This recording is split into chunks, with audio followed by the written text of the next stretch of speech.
အားလုံးပဲမင်္ဂလာပါကျမကတော့ဖြိုးပါဖြိုးဒီနေ့မှာတော့ဗောနော်ဒီကိုယ့်ရဲ့နှုတ်ထွက်စကားလေးတွေနဲ့ပတ်သက်ပြီးတော့ဖြိုးဘ ഹു တုတလေးတွေကိုမျှဝေပေးမှာဖြစ်ပါတယ်ဖြိုးတို့ဗောနော်ပုံမှန်အားဖြင့်ဖြိုးတို့တွေဗောလူမှုဘဝတွေမှာဆိုရင်ပြောလေပြောထားရှိတယ်ဗောနော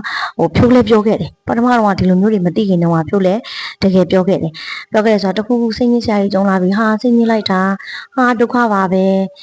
ဲဒီလိုကြီးဖြစ်နေတာငါ့အတွက်အဆင်ပြေမနေဘူးနော်ဆိုပြီးတော့တကယ်ဖြိုးပြောခဲ့တယ်အဲ့ဒါတွေဘာမှမသိဘူးဖြိုးအချိန်ချင်းပြောခဲ့တယ်တခုဆိုလည်းအမလေးဟာစိတ်ညစ်လိုက်တာသိချင်လိုက်တာအဲ့လိုမျိုးပေါ့နော်ဖြိုးအဲ့လိုမျိုးတွေတောက်လျှောက်ပြောခဲ့တယ်ပေါ့နော်ပြောခဲ့တော့ကြတော့လေဘလို့ဖြစ်လဲဆိုတော့အဲ့လိုတွေပြောပါများလာတော့လေကိုကစိတ်ညစ်လိုက်တာပေါ့နော်ကိုဟာအဆင်ပြေမနေဘူးနော်ဒုက္ခပါပဲအဲ့လိုတွေမကောင်းတဲ့ဟာတွေပြောတော့လေကိုအတွက်လေတကယ်မကောင်းတဲ့ဥစ္စာတွေကလေစတိုက်တွေဖြစ်လာတယ်လို့ပဲကိုခဏကြုံလာရတယ်ပေါ့နော်ဒီဟာလေးတွေကိုဖြိုးဒီဥစ္စာလေးတွေကိုဖြိုးတိလိုက်တဲ့အချိန်မှာကျတော့ဖြိုးပြန်ပြီးတော့ပြင်တယ်ဒီလိုမျိုးလေးတွေမပြောပြအောင်ဥပမာကိုဘလောက်ပဲစိတ်ညစ်ငါစိတ်ချမ်းသာတယ်ဒါတွေကခဏပါအဆင်ပြေသွားမှာပါစိတ်ချမ်းသာတယ်ငါအဆင်ပြေတယ်ပေါ့နော်ဘလောက်ပဲဒုက္ခကြုံဟာဒုက္ခပဲအေးဆေးပါပဲဒါအေးဆေးပဲငါအတွက်တော့အေးဆေးပဲဒါအဆင်ပြေသွားမှာပါပေါ့နော်ဘလောက်ပဲအဆင်မပြေတာတွေဖြစ်ဖြစ်ဟာအဆင်ပြေတယ်ငါအဆင်ပြေတယ်ဒါငါအလုံးနိုင်တယ်ငါအားလုံးအဆင်ပြေတယ်အဲ့လိုမျိုးပေါ့နော်ကိုဘလောက်ပဲပြောချင်းဟိုအဲ့လိုမျိုးတွေကိုဖြိုးမပြောတော့ဘူးကောင်းတဲ့စကားတွေကိုပဲအစားထိုးပြီးတော့ပြောတော့တယ်ဥမာပေါ့နော်ကိုသူများကြီးဆိုလဲစတဲ့ဟာဒီလိုမျိုးဖြစ်နေတာယူနေတာလားလို့တေးချင်းနေပလားလို့အဲ့လိုမျိုးတွေပေါ့နော်ပြောတတ်တယ်ခုနောက်ပိုင်းကျတော့ဖြိုးလုံးဝအဲ့လိုမျိုးတွေမပြောတော့တဲ့အတွက်ဘလို့တွေထူးခြားလဲဆိုတော့ပြောပေါ့နော်ဘလောက်ပဲစိတ်ညစ်စရာကြုံလာလို့ရှိရင်ပေါ့ဖြိုးကိုတွေ့ကြုံရတဲ့အဖြစ်အပျက်လေးတစ်ခုဆိုလို့ရှိရင်ဒါအရင်စိတ်ညစ်လာတော့ဖြိုးသူများလည်းကိုကရေမဖွင့်ချင်စိတ်ညစ်စရာတွေဆိုတော့လေသူများလည်းစိတ်ညစ်သွားမှာဆိုလို့မိဘတွေဆိုပို့ဆိုတာပေါ့နော်ကိုကြောင့်မိဘတွေစိတ်ဆင်းရဲမှာဆိုလို့ဖြိုးမပြောပြဘဲနဲ့ကိုကအင်္ဂါထဲသွားပြီးတော့ကိုငိုချလိုက်တယ်ပြောစရာရှိတော့ပါဇက်ထဲကပြောပြီးတော့ပြောချင်တဲ့ဟာတွေကိုပြောပြီးတော့ငိုချလိုက်တယ်ဒါပြီးသွားရင်ကိုအဲ့ဒါစိတ်ပေါ်ပါသွားပြီပြီးသွားပြီဒီဟာပဲလောက်ပြီးတော့ဒါငါအဆင်ပြေတယ်ငါစိတ်ချမ်းသာတယ်ဆိုပြီးတော့ဖြိုးစိတ်ကိုဖြိုးပြန်ပြင်းတယ်ပြီးတော့ဖြိုးရဲ့တကယ်လက်ရှိဘဝကိုလည်းဖြိုးတန်မိုးထားတယ်ဖြိုးမှရှိတဲ့ပစ္စည်းသေးသေးကိုလေးတွေကအစားဖြိုးကျေးဇူးတင်တယ်ဖြိုးရဲ့အလုပ်ပေါ့နော်အလုပ်ဆိုလို့ရှိရင်လည်းအလုပ်ကိုလည်းဖြိုးကျေးဇူးတင်တယ်အဲ့လိုမျိုးလေးတွေပြန်ပြီးတော့ဖြိုးရဲ့စိတ်ကိုဖြိုးပြန်ပြီးတော့စိတ်ချမ်းသာအောင်ပြန်ထားတယ်ပြန်ဖြည့်တယ်အဲ့လိုတွေပြန်လုပ်လိုက်တဲ့အခါမှာလေတိတ်မကြောင်တော့ဖြိုးအတွက်ဘဝမှာအရင်ဘလို့မှမျောလင့်မထားတဲ့ဥစ္စာပေါ့နော်မျောလင့်မထားတဲ့ကိစ္စကြီးနှစ်ခုရှေ့စင်နောက်စင်တောက်လျှောက်ပဲဖြစ်လာတယ်ဝမ်းသာစရာပေါ့နော်ဝမ်းသာစရာတည်င်းကောင်ဖြိုးတဲ့ဘလို့မှမမျောလင့်ထားတဲ့ဘဝမှာဘလို့မှမမျောလင့်ခဲ့တဲ့အရာနှစ်ခုကရှေ့စင်နောက်စင်တကယ်ပဲဖြစ်လာတယ်ပေါ့နော်အဲ့ဒီကြကမှဖြိုးအရင်ယုံသွားတာ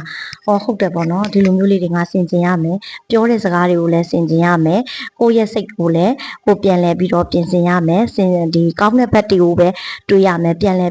န်ပြီးတော့ကောင်းတာတွေကိုပဲပြန်လုပ်ရမယ်ဆိုတာကိုဖြိုးသတိထားမိသွားတယ်ပေါ့နော်အဲ့ဒါကြောင့်မလို့ဖြိုးအားလုံးကိုလည်းဒီ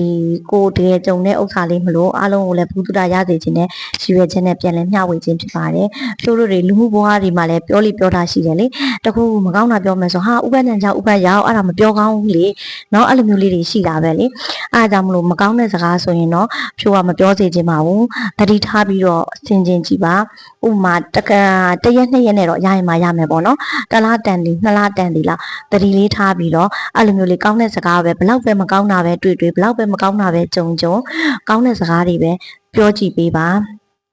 ါအဲ့ဒါဆိုလို့ရှိရင်ထူးခြားစွာနဲ့ကိုရဲ့ဘွားထဲမှာလည်းကောင်းတဲ့အရာတွေပဲဖြစ်လာမှာဖြစ်ပါတယ်။ဒါဘာဖြစ်လို့လဲဆိုတော့ဒီဖြိုးတို့ပြောတဲ့စကားလုံးတိုင်းမှာပေါ့နော်။စကားတွေမှာစွမ်းအားတွေရှိတယ်။နောက်ပြီးတော့ frequency တွေရှိတယ်။ကောင်းတာနဲ့ကောင်းတဲ့အရာကောင်းတာကိုပဲဆွဲငင်တယ်လို့ပေါ့နော်။ဖြိုးတို့ဘွားထဲကိုလည်းကောင်းတဲ့အရာတွေပဲရောက်ရှိလာမှာဖြစ်ပါတယ်။မကောင်းတဲ့စကားတွေပြောပါများလာလို့ရှိရင်ဒီမကောင်းတဲ့ဥစ္စာတွေကမကောင်းတဲ့အချင်းချင်းပေါ့နော်။ဆွဲငင်တယ်လို့ပဲအဲ့လိုမျိုးတွေဖြစ်လာတတ်ပါတယ်အားကြောင့်မလို့ဖြိုးရဲ့ကိုရစ်ကျုံတဲ့ဟာလေးမလို့ဖြိုးအားလုံးကိုမျှဝေပေးခြင်းဖြစ်ပါတယ်အားကြောင့်မလို့ဖြိုးတစ်ခုလေးပြောချင်တာပေါ့နော်ကိုဖြစ်ချင်တဲ့အရာကိုပဲပြောပါကိုကောင်းတဲ့ဥစ္စာပဲကိုဖြစ်ချင်တဲ့အရာကိုသုံးလိုက်တဲ့စကားလုံးတိုင်းဟာကိုဖြစ်ချင်တဲ့အရာကိုလိုအပ်တဲ့အရာပေါ့နော်ကိုလိုချင်တဲ့အရာလေးတွေကိုပဲပြောပေးပါကိုမဖြစ်ချင်တဲ့အရာကိုမလုပ်ချင်တဲ့အရာကို အဲ့လိုပြောမကောင်းတဲ့အကိုမဖြစ်ချင်တဲ့ဟာတွေကိုမပြောပါနဲ့အဲ့ဆိုတော့အဲ့ဆိုမဖြိုးကကြတော့အဲ့ဆိုမပြောတော့ဘူးလားစိတ်မဆိုးဘူးလားဆိုတော့ဖြိုးလည်းစိတ်ဆိုးတာပေါ့ပုလူစင်လူသားပဲလေနော်တစ်ခါကြားလို့ရှိရင်အရင်စိတ်ဆိုးတာပေါ့စိတ်ဆိုးတဲ့ဟာတွေရှိတယ်ပေါ့နော်ရှိလို့ရှိရင်လည်းဖြိုးပြောမိတယ်ဒါပေမဲ့မကောင်းတဲ့စကားလုံးတွေထွက်သွားမှဆိုလို့အဲ့လိုမျိုးတွေကိုသတိထားပြီးတော့ဘာနဲ့ဖြိုးပြန်ထိန်လဲဆိုတော့တတိတရားနဲ့ဖြိုးပြန်ထိန်တယ်ပြန်ထိန်ပြီးပြောစရာရှိတာတော့ပြောလိုက်တယ်ဒါပေမဲ့မမရန်ဖြိုးမပြောတော့ဘူး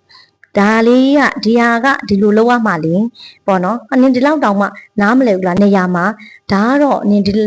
မျိုးဆိုလို့ရှင်ဒီလိုလောက်ရမှလေဒါကတော့နင်သိတဲ့နယ်လေပေါ့နော်ကိုပြောတဲ့စကားအတုံးနှုံးကအစလေးယူလေးသိန်းကအစဖြိုးပြန်ပြီးတော့တတိထားပြီးတော့ပြောတယ်အဲ့ဒါကြောင့်မလို့ဖြိုးရဲ့ကိုတူလေးတွေကြုံတဲ့ဟာမလို့အားလုံးကိုလည်းသိစေခြင်းနဲ့ရည်ရွယ်ချက်နဲ့မျှဝေခြင်းဖြစ်ပါတယ်။ဒါလေးကအပန်းလည်းမကြည့်တဲ့အတွက်တကယ်လည်းကောင်းတဲ့ဟာလေးဖြစ်တဲ့အတွက်အားလုံးလိုက်ပြီးတော့လုပ်ကြည့်စေခြင်းပါတယ်။အားကြောင့်မလို့အနည်းဆုံးတစ်လားလောက်ကိုပြောတဲ့စကားလုံးတိုင်းကိုပေါ့နော်ကောင်းတဲ့စကားလုံးတွေပဲဖြစ်အောင်ပြောကြည့်ပါပြောကြည့်လို့ထူးခြားလာလေးတွေရှိလာတယ်ဆိုလို့ရှိရင်လည်းဖြိုးရဲ့ comment အောက်မှာပြန်ပြီးတော့မျှဝေပေးလို့ရပါတယ်။အားလုံးကျေးဇူးတင်ပါတယ်ရှင်။ခုနှစ်ရက်သားသမီးများအားလုံးကျန်းမာချမ်းသာကြပါစေ။